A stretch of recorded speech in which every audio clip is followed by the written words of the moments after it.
السلام عليكم ورحمة الله تعالى وبركاته. Bon, je vais essayer de commencer un petit peu ce qui se passe pour les sciences maths. Alors, vous voyez très bien que ça demande beaucoup de préparation, et surtout pour les expériences et les interprétations. Donc, je vais essayer d'être le plus clairement possible afin de bien comprendre les expériences. Bon, alors maintenant je passe au défilement que vous connaissez très bien. Bon, pour la leçon, c'est très simple. Alors, passons maintenant. Alors, d'un circuit RLC en série, en régime forcé. On va essayer d'expliquer ce que ça veut dire. Ça veut dire une série en régime parallèle, donc c'est normal. Qu'est-ce que ça veut dire? C'est-à-dire que j'ai un circuit RLC, que vous connaissez très bien. Donc là, j'ai un R, un L et un C. C'est tout. Ça, c'est le circuit qu'on va étudier là. Alors, celui-là, il a des paramètres propres. D'accord. Donc là, c'est L, là, c'est C. Là, j'ai automatiquement un certain T0 de fabrication. C'est de P racine de LC. Ça, vous le connaissez pas.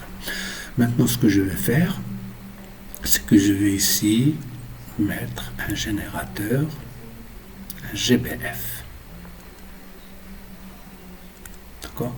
Donc je vais lier un certain GBF ici qui est réglé sur fréquence N, une tension maximale U, M, etc.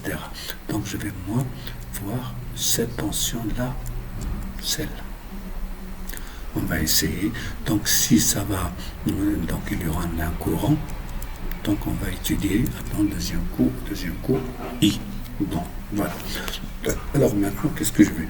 Je vais prendre un GBF et je vais faire un oscilloscope pour déterminer les caractéristiques ou les paramètres de cette tension. Voilà. Alors maintenant, suivez la vidéo jusqu'à la fin. Je vais essayer d'expliquer le maximum possible. Regardez, là j'ai un petit GBF. Bon, un GBF de fortune, c'est pas un grand GBF comme chez vous, dans la classe. Vous avez, bon, j'ai ici, comme vous voyez très bien, bon, j'ai un GBF qui a deux pôles, pôle négatif et pôle positif. Là, j'ai ici un sélecteur de fréquence. Là, j'ai un sélecteur de sinusoïdal triangulaire ou quelque chose comme ça, trois boutons. Là, regardez, je vais expliquer. Là, j'ai un sélecteur de fréquence. Là, j'ai un sélecteur de sinusoïdal, carré, etc. Là, j'ai un bouton. Ce bouton, il est spécial pour varier la tension. Là, j'ai pour varier la fréquence. Ça, grossièrement. Mais celui-là, variation de finesse. Très fin de fréquence. On regarde. Alors maintenant, j'ai... Bon, c'est un petit GBF qui n'est pas assez performant. Donc j'ai ici la masse et là c'est la sortie sinusoïdale. Voilà. Donc qu'est-ce que je vais faire? On va brancher un oscilloscope dans le moins et dans le plus et voir ce que ça va nous donner. On regarde maintenant l'oscilloscope. Donc l'oscilloscope, voilà, regardez là le signal de sortie. Donc c'est un signal qui nous donne 684. Et je pense en moyenne c'est 660, à peu près 660. Regardez entre le minimum, ce que je veux dire, c'est, regardez lorsque je dis 660, c'est entre le minimum et le maximum. Regardez lorsque ça descend ici un petit peu ou ça monte, ça change, mais maintenant c'est un peu, je pense que c'est très symétrique, donc on va garder 660 millivolts. Mais faites attention, j'ai pas, regardez ici,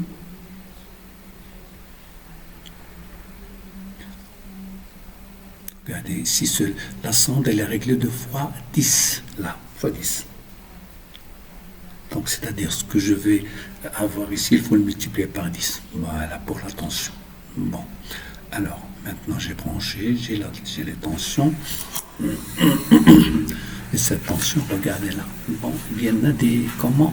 C'est une fonction mathématique qui est cosinus. Cosinus ou sinus, c'est normal.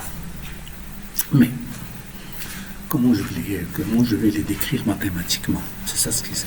Donc, il y en a des points qui sont essentiels. Faites attention, c'est quoi les points essentiels? C'est-à-dire les paramètres essentiels dans ce genre de. Donc, premièrement, regardez, je vais arrêter. Regardez là, vous avez ce point-là.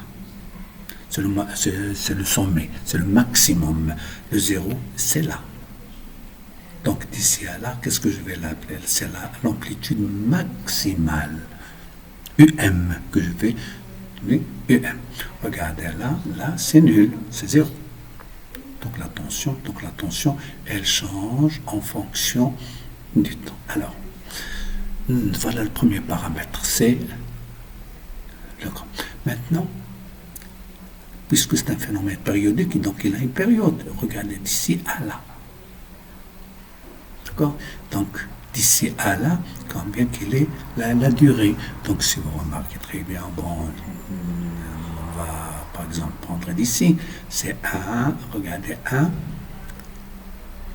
Donc là, 1,2, donc 1,1 à peu près. 1, bon, 1,1. Regardez là. Là. Donc T, c'est, regardez là, puisque là, c'est 1 milliseconde, regardez là-bas à la base de temps, 1 milliseconde. Donc vous voyez, donc UM, on a la période, donc on peut calculer, donc si vous remarquez très bien 1 milliseconde, donc la fréquence, ça va me donner à peu près 1000. Bon.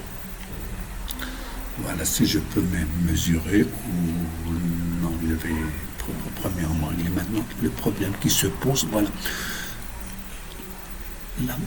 L'unité de temps est arbitraire. Donc je vais essayer de prendre un point. Voilà, regardez là. Par exemple, je vais prendre là le 0. Le 0 de t. Et là l'axe des temps, l'axe des tensions. D'accord? Alors, faites attention, allez-y avec moi. Donc là, c'est 0.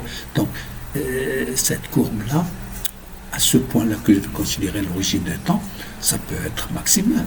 Faites attention, ça peut ne pas l'être. Donc, je vais essayer de voir ça. Regardez là. Alors, regardez là. Je vais arrêter. Donc, je vais vous montrer 4 cas, par exemple. Pour le premier cas, j'ai la valeur maximale, regardez là.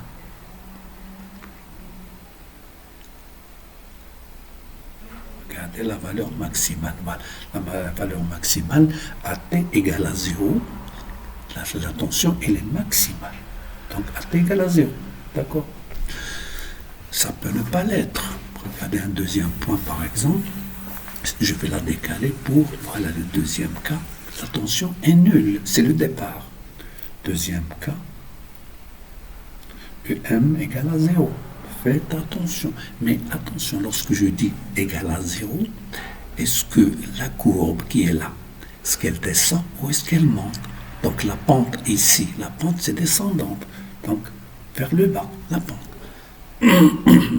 Faites attention, la pente, elle descend vers le bas. Alors, regardez, on va prendre un autre.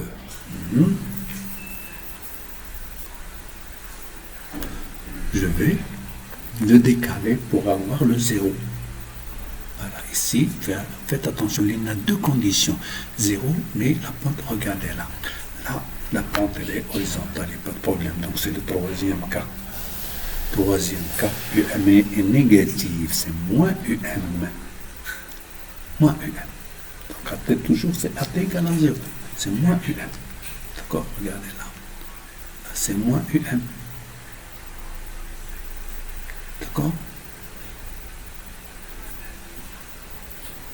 Faites attention.